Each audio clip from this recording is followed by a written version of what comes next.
Hello everyone, welcome to Grey Pot. Today let's make whole wheat jaggery walnut cake. Sounds really healthy, tastes amazing too. Let's start the process. Into a bowl add some yogurt with some baking soda. Whisk it, keep it aside for 5 minutes. Once it starts bubbling, add some jaggery powder. Mix it really well.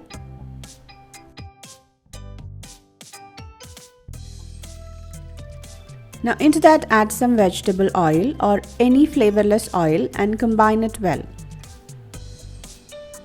Now into that sift in some wheat flour with some baking powder.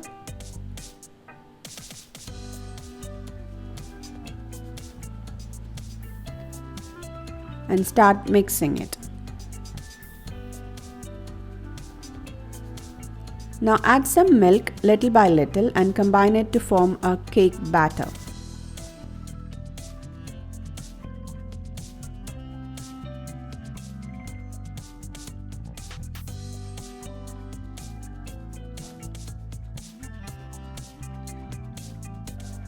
Once the batter is ready, add some chopped walnuts and mix it.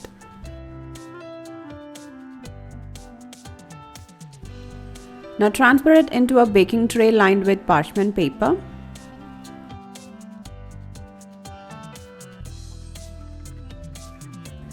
Tap it to get rid of all the air bubbles and add some more walnuts on top of the cake batter, so while baking it will get roasted and becomes crunchy.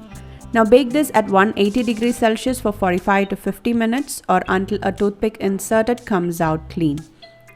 Once it cools down, take it out from the cake tin.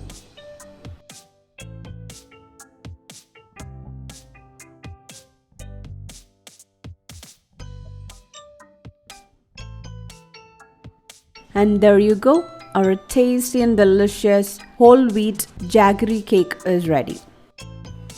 Those crunchy walnuts on top adds an extra taste to the cake. So do try out this recipe. Leave your valuable comments and suggestions in the comment section below. Don't forget to hit the like button if you like this video. Click the logo to subscribe to Grey Pot. Watch more amazing recipes from our channel. Thank you.